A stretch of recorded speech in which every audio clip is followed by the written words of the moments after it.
What's up, YouTube? This video, we're going to go over my top three picks for the week of August 28th. We're going to go over last week's top three picks real quick, starting with Nvidia here. Nvidia had earnings last week, and they were fantastic earnings in the post market. Nvidia was up to $520 a share, and then it sold off all day Thursday, probably because of the Jackson Hole Summit that was coming up on Friday. And out of that summit was basically no new news. It was just on a different day, really.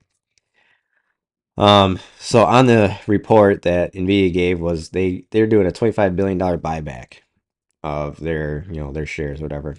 And on their balance sheet here, they are going to do about $24 billion in free cash flow. And that's probably going to go higher because this company just keeps generating more and more cash, and their expenses do not go up after generating more cash. It's crazy. But on their balance sheet, they've got $16 billion in cash, $21 billion in debt, and basically 1 year of free cash flow could pay off their entire debt. Also, real quick to note, their revenue this quarter, $13.5 billion.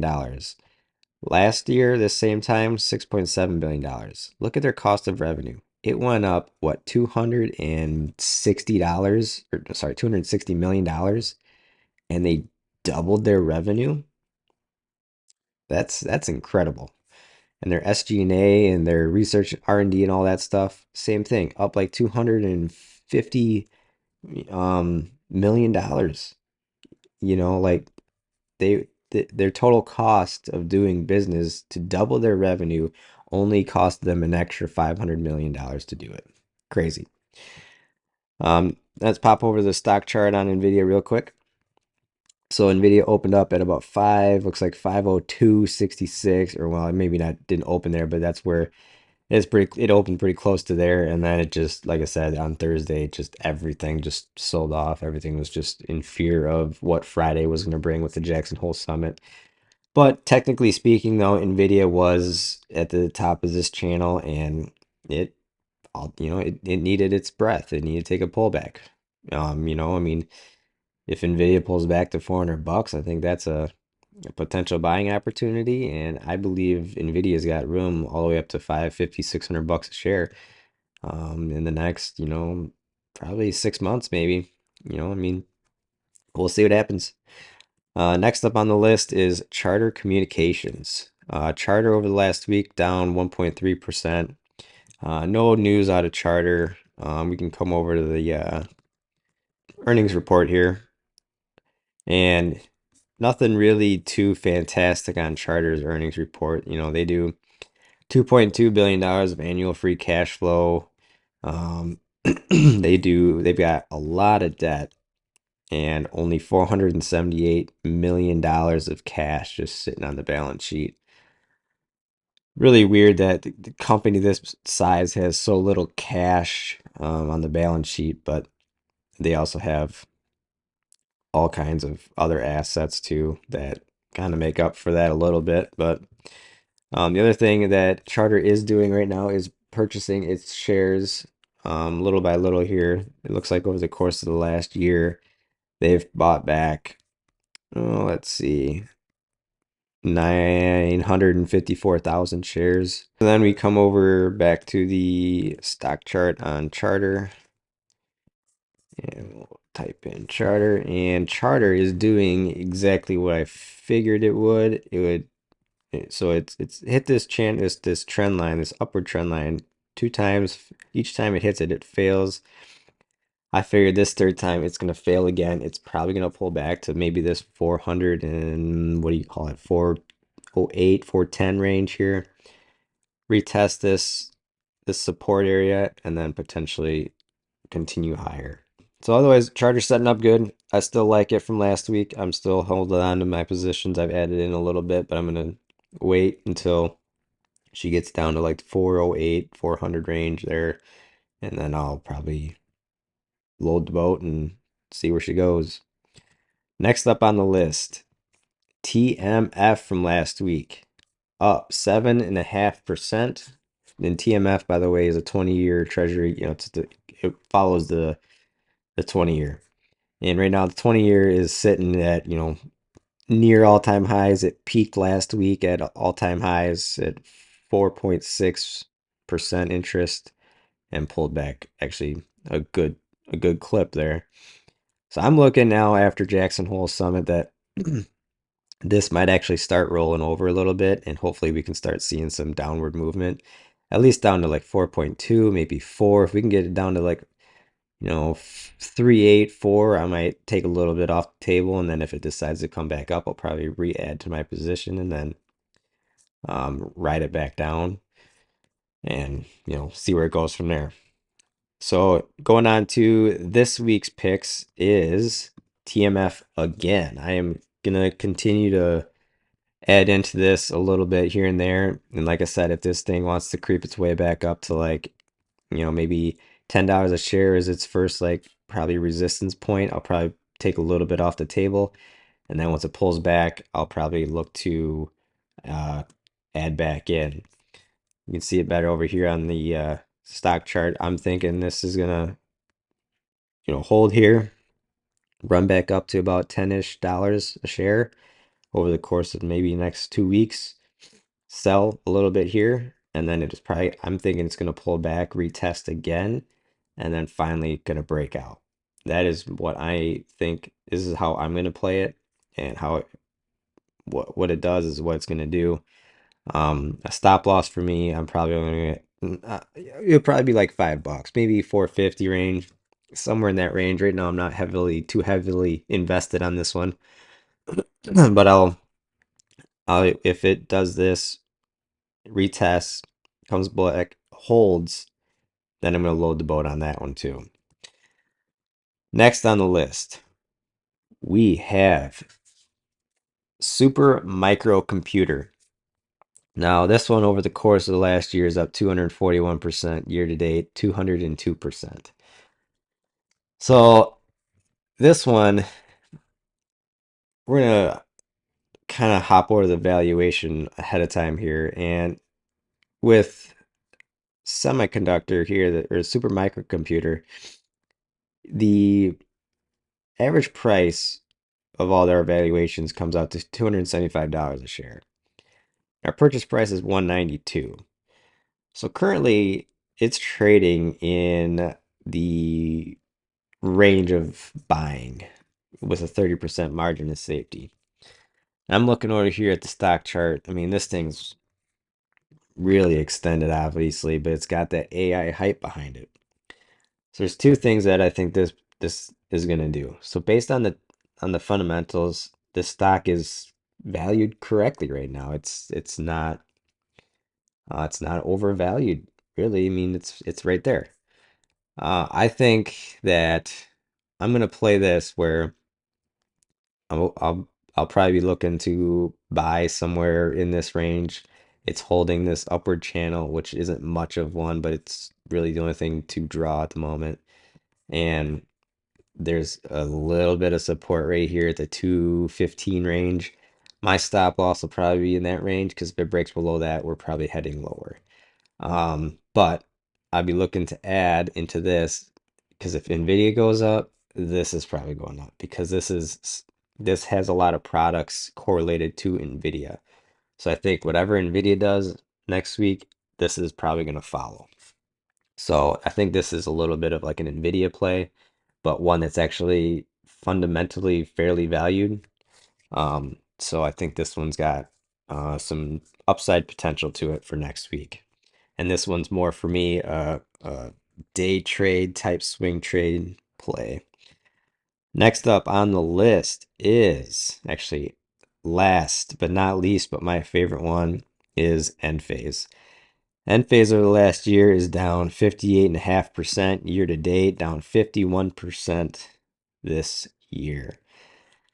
So for Enphase here, balance sheet is pretty solid. I have no complaints on it. It's got $1.8 billion of cash. It's got $2.49 billion in debt, but only $634 million in short-term debt. So it's got plenty of cash to cover its short-term debt. And there's nothing to be mad about here. I mean, their gross profit year over year is growing nice. They've got fantastic profit margins. They're buying back some of their shares as well. They're they previously had been buying back their shares in the 155 to 158 range. If I remember correctly, it's in that area. And they got authorized another buyback going forward, and I'd be shocked if they're not buying back their stock right now. And their annual free cash flow is $900 million. So doing pretty good cash flow wise. The other thing too is to note is that their international growth is up 170%. So something to keep in mind that US right now, flat, right? Not really moving. You can see that right here. But their international growth is growing substantially. And I think that's going to be the driver going forward, at least in the shorter term for Enphase. I don't think the US is really going to help all that much right now, even though it's got like tax benefits and all these good things going on. But in the shorter term, I think the US isn't going to do Enphase any favors. But in the long term, I think it will for sure. But the international growth over there is crazy. So that's very exciting to see. So I'll hop over to the stock chart on Enphase. Enphase is setting up really, really nicely, in my opinion. So we've got a consolidation area here around 120-ish dollars per share. So I got two trend lines here. I got a support line that, is right here about 117. And we've kind of been making higher lows. This one's, you connect the dots here, and right now we just barely peeked through, but we bounced up out through it. So, we're not out of this downtrend by any means, but overall, we're still kind of making higher highs or higher lows, I mean, and higher highs too. If you look at the broader scheme of things, like we're still making higher highs, we're still kind of technically making higher lows. Um, this thing's been down 6 weeks in a row now. I think this thing is due for a bounce, at least bare minimum to, this trend line here. So we'll see what happens, but I'm excited about Enphase. This is a long-term hold for me anyway. Valuation wise, Enphase is worth in this, probably 250 to 300 range. And it's trading at less than half of what I think it's currently valued. So last note we'll take a look at is going to be the valuations on all four stocks here. So hop over to Nvidia. We have Nvidia's current price at 460, return on invested capital only 13%. I like this at 15 or more. Its PEG is 7.5. Years to valuation is 90. Um, the price to book value 58. Or Benjamin Graham 75. Discounted cash flow 113. You just go through. Currently, Nvidia, based on its current fundamentals, is incredibly overvalued. There's not really a good way to value this company since it's doubling its revenue in each quarter. I mean, compared to last year, it's doubled. And then next quarter it's gonna go up by another like 20%. Like it's got 20-30% revenue growth on top of already 100% revenue growth from last year. So it's I think it's gonna grow into these valuations, or these valuations will grow into its value, I should say. So I'm not concerned with Nvidia. Um, but I think it does need to just kind of relax, maybe, slowly make its way up to the 550, 600 range. And then I think it's going to have to prove itself beyond that to show that, okay, this thing's worth more. But I think that that's where it's going to sit for quite some time. Next up is Charter. Charter is, in my opinion, a fantastic, probably a value play, really, where, this thing's trading at 416, and just to get to the 30% margin of safety, I mean, that's almost $500. That's $80 away. I mean, there's plenty of breathing room on this company to trade and hold for a while, and all the valuations come out above where it's currently trading, except for this multiples. Everything else is, telling us that this company is really well valued. The only thing I don't like is the return on invested capital. Next up is actually Super Microcomputer, 14% return on invested capital. PEG, fantastic PEG. I mean, this company is, the balance sheet's very kind of weak, really, but it's shockingly even up 240%. It's still fairly valued based on its fundamentals. So there's nothing to argue with, in my opinion, on this. I mean, the numbers are the numbers. Enphase, absolute favorite. Average price 329. Purchase price 30% margin of safety is $230 a share. It is trading at $124 a share. There's $100 of upside to a 30% margin of safety. And then there's $200 of upside, just a fair market value. I mean, again, the numbers are the numbers. Look at this peg, a 1.87 peg. It's, I mean, these pegs are things you just don't see that often. The only thing that's killing Enphase is it's a growth company. You know, it interest rates kill it. And if these interest rates start rolling over, I think Enphase is one to win the game in the future here. Probably, hopefully, early next year, it's going to start exceeding its average price, its fair value price, and getting back up into the high 300s again. But that's it for this one. Those are my top three picks is Enphase, Super Microcomputer, and TMF. And that's all. That's all I got. Let me know down below what you guys are picking up, what you guys are looking at, and if you guys are looking at buying any three that I mentioned today. If you would like and subscribe, and that's it for this video. I'll be back next weekend for another top three stock picks.